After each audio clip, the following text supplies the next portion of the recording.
Rain slammed against the windows of the Walker house, while Emma Walker stared through the darkness from 30 feet above the ground, hidden inside the branches of an old oak tree, shaking, trying not to breathe too loud. Below her, flashlights moved across the backyard, slowly, carefully, like predators hunting wounded animals. One of the masked men stopped directly beneath her branch. Emma froze. Mud covered her hands. Rain soaked her hoodie, and clutched tightly against her chest was a small brown package people were apparently willing to kill for. Then the man below spoke quietly into his radio.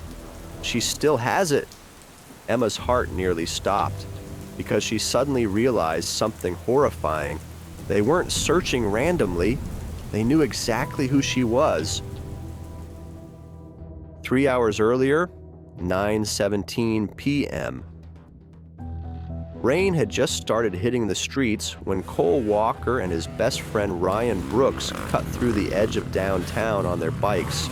The city felt strange that night, too quiet. Streetlights flickered through the fog while distant thunder rolled somewhere over the suburbs.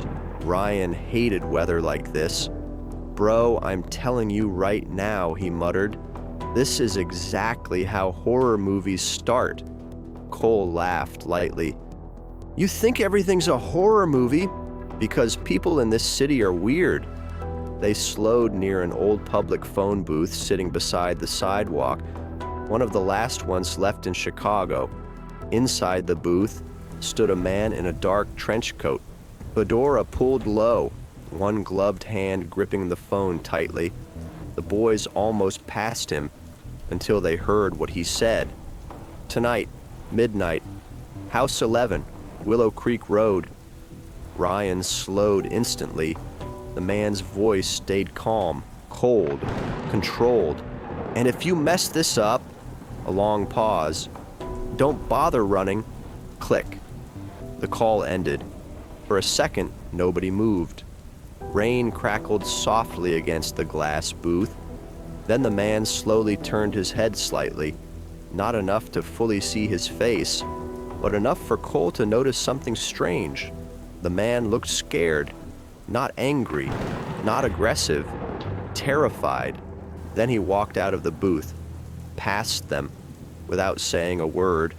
Ryan waited until the man disappeared into the fog, then whispered, "Cole." Cole kept staring at the street. "We just heard a murder setup." "Okay, cool," Ryan replied nervously. "So let's do the smart thing and absolutely pretend we didn't." But Cole wasn't listening anymore, because something about that address felt familiar. 10:02 p.m. Willow Creek Road looked normal. That was the unsettling part. Warm porch lights, quiet lawns, American flags moving softly in the rain. A completely ordinary suburban street. Ryan looked around uneasily. "I don't like this." Cole checked the numbers on the mailboxes. 8, 9, 10, then House 11, small blue suburban home, pickup truck outside, kitchen light still on. Ryan grabbed Cole's arm. "Call the police anonymously and let's leave." But Cole was already walking toward the front door. Ryan cursed quietly and followed. The door opened after the second knock. A man in his late 20s stood there. Tired eyes, unshaven face, gray hoodie. He looked like someone who hadn't slept properly in weeks. "Can I help you?" Cole didn't hesitate. "Your life's in danger." The man blinked slowly. "Excuse me?" Ryan immediately jumped in.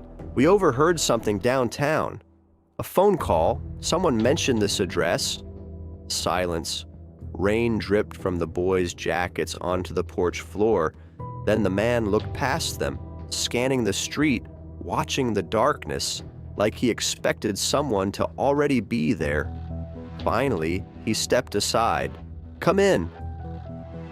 The inside of the house felt wrong immediately. Not messy, not dirty, just empty, like someone had already packed emotionally before physically leaving.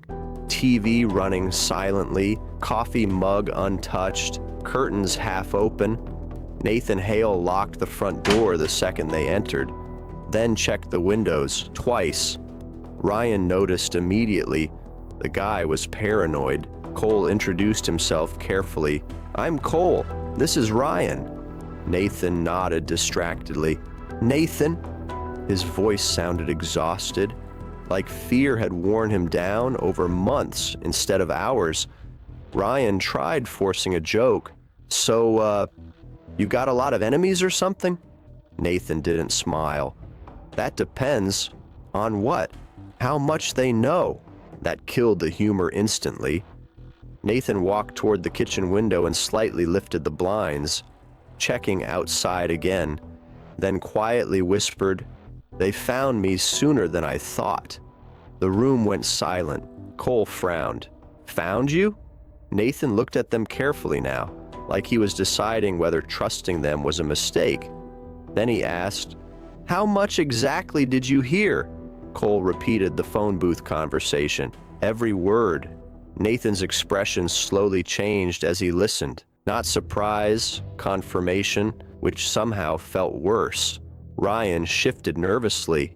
"Okay, yeah, I officially think we should leave now." But Nathan suddenly asked Cole something unexpected. "What's your last name?" "Walker." Everything stopped. Nathan looked directly at him. Walker?" Cole nodded. "My dad was Detective Mark Walker." Nathan's face drained completely. For several seconds, he said nothing. Then quietly, "No." Cole frowned. "You knew him?" Nathan looked away immediately, too fast. Like the reaction slipped out accidentally. That was a long time ago, but Cole already noticed it. Nathan was lying. And before he could push further, headlights suddenly passed outside the front window. Nathan froze instantly. Every ounce of color disappeared from his face. Then he whispered, "They're early." Nathan moved quickly now, like panic finally overtook caution. He disappeared upstairs briefly before returning with a small brown sealed package wrapped heavily in dark tape. He placed it gently onto the kitchen table carefully, like it was unstable. Ryan stared at it. "That's what they want?" Nathan nodded once. Cole leaned forward slightly. "What's inside?" Nathan looked him dead in the eyes. "You don't want to know." The way he said it made Cole believe him instantly. Nathan suddenly walked toward the living room window again, then toward the back door, then back to the kitchen. Constant movement, constant checking, like a hunted man slowly running out of places to hide. Ryan lowered his voice. "Dude's having a breakdown." "No," Cole whispered back. "He's waiting for something." Nathan suddenly stopped pacing, then quietly said, "If anything happens tonight, you take this package to the FBI." Ryan blinked. "What?" Nathan ignored him.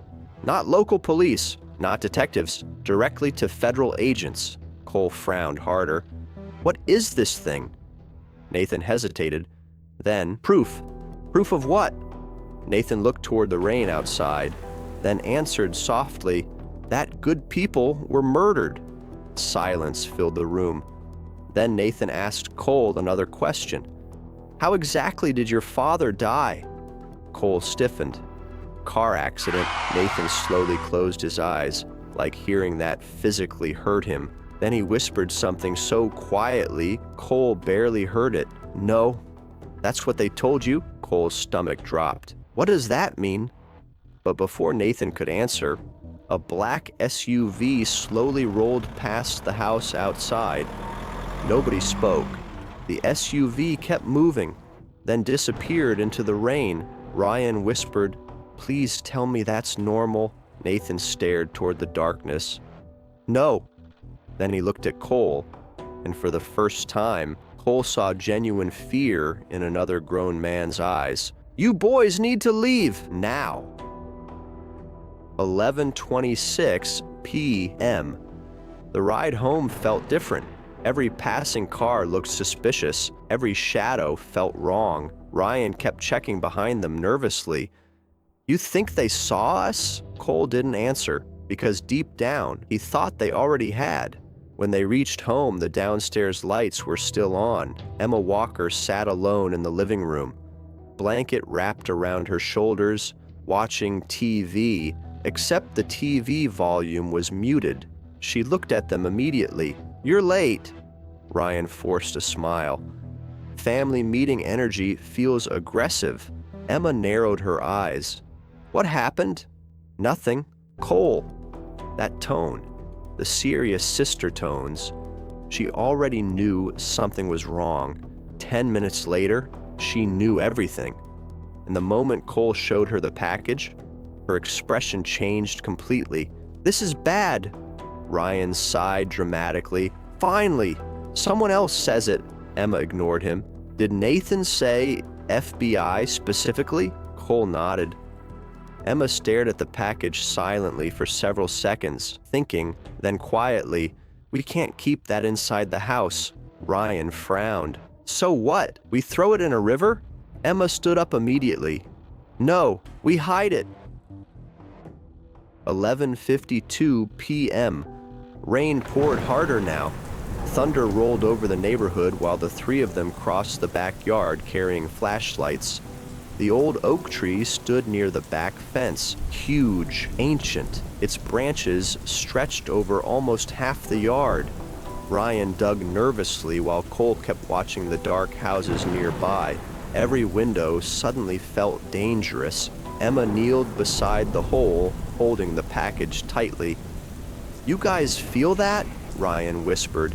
Cole looked around. "What?" "Like we're being watched." Nobody answered, because all three of them already felt it. Emma carefully lowered the package underground, then covered it with wet soil. Ryan exhaled heavily.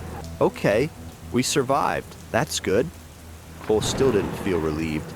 Something felt wrong. Then, headlights appeared briefly through the fence, a vehicle outside the house, engine shutting off. All three froze instantly. Emma whispered, "Inside, now!" But before anyone moved, bang! The front door exploded open from inside the house. Ryan's face went white. "They're already here!" 12:17 a.m. Flashlights moved violently through the backyard. Voices shouted inside the house. Furniture crashed. Glass shattered.